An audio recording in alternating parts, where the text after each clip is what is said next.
All right, now we have completed our second round of 7 questions. We have 3 final questions that were presented to the candidates. I'm sorry, Mr. Surprise me. We will. Anyway, I'm going to read each of the 3 questions to all of you so that you will understand what the candidates have decided to respond to. The first question is, who is your hero? Perhaps it is someone currently in politics, or possibly one of our founders. Please name your hero and explain why you admire him or her. The second question is, was there a question among the preceding 14 questions which you would have liked to have answered, but were not asked? And then the third question is there a subject which you'd like to address, but which hasn't been mentioned here today? The candidates are allowed to choose one of those 3 questions and address them, or the subjects, and they will have the same 2 minutes to answer them with a 30-second warning when they have only 30 seconds remaining. So, I'm going to go alphabetically, starting from left to right. Mr. Boyd, what question would you like to address? I'm going to take the third question on here. Okay. And what I want to do is answer, when Cody started this, she said that before you leave here, you want to know who we are, what's our character, and how are we tough enough to defeat Tom Perriello in November. And that's the question I want to answer for you today. I think most of the people in this room know who I am. I've been around as your supervisor and on the school board for the last 11 years.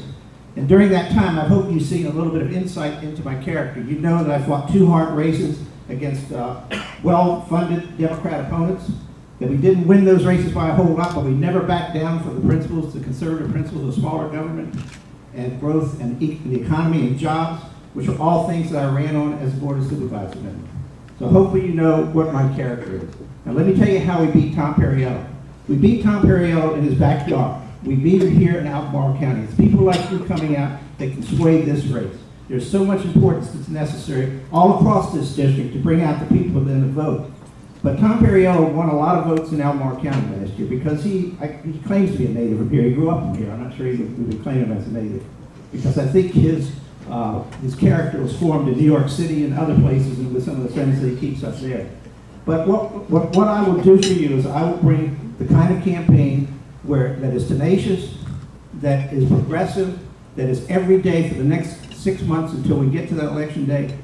And I will be the person who can beat Tom Perriello because I'm from this area. I've won tough elections. I know how to fight. I've been through many, many one-on-one debates, not forums like this, but one-on-one debates with good Democrat contestants, and I've won, and I've out-debated them, and I've beat them, and I can do the same thing to Tom Perriello. And one last thing I want to say, and that is that I know that people say, well, you're too soft-spoken. Well, I'm a soft-spoken person. Maybe you can say that. But think about the things that I've accomplished on the Board of Supervisors since I've been there. Reducing the size of government, reducing our deficit, reducing taxes, and winning against all odds a majority of liberal Democrats on that board. So I can't get things done. Thank you.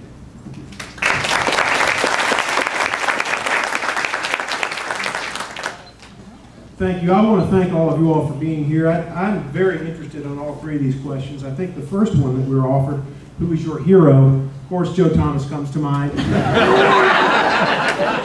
But really, but really, you know, being here in Albemarle County, it is easy for me to think about not just one hero, but the founding heroes. And Albemarle, of course, is proud. You know, I love coming to the Albemarle County Courthouse. And you go to that building and you stop and think who practiced law there. Thomas Jefferson, James Monroe, and James Madison. These are giants that lived and walked this soil. And it is amazing and humbling to think of that history, that proud history. And it's only fitting, it is only fitting that the 5th District, in places where these great people walked and worked and sacrificed so that we could have this country, it is only fitting that this be ground zero for the election in 2010. It's only fitting that it is going to start here in the 5th District, where we take our country back and we return to those principles of limited government, free markets, and individual liberties. Those are things our founders understood. Those are things that they built this country on, and generation after generation after generation that has gone before has stood on their shoulders and has built this country to what it is. But friends, we have an emergency. We have a crisis in this country, and it's going on across the Potomac.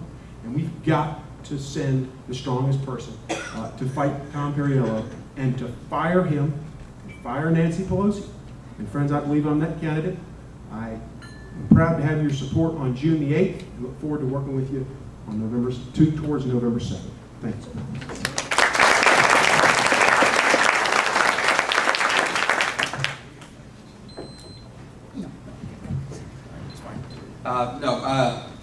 Question, who is my hero? You know, I hear people talk about being, I'm a Reagan conservative, and I say, what is that? So he's a conservative. Okay, why don't you call yourself a Jack Kemp conservative? And usually they're not sure. It's just as chic to say I'm a Ronald Reagan conservative. And the thing is, Ronald Reagan had the ability to talk before a group of people, and when people left, they would say, you know, I think I want to be a conservative. He had the ability to communicate. I would urge you to go to YouTube and look up Ronald Reagan. My favorite is look up Ronald Reagan humor. Because he had the ability to get people to relax and then make a strong point. He often said, you know, I don't take myself very seriously, but I take my beliefs very seriously. I enjoy coming up here to Charlottesville. I go to Downtown Mall, which of course is not the bastion of conservatism that some people think it is. I wear a t-shirt. I wear a t-shirt that my wife made for me that says, I'm running for Congress, ask me any question. And I do get questions. And those people are as far to the left as I am to the right. I am a physical conservative, a constitutional conservative, and a social conservative. And these people are the opposite on everything. And I talk to them sometimes for half an hour, and they tell me often when I'm done, they say, you know, I really hope Tom Perriello gets it, but I think you're a devil I can live with.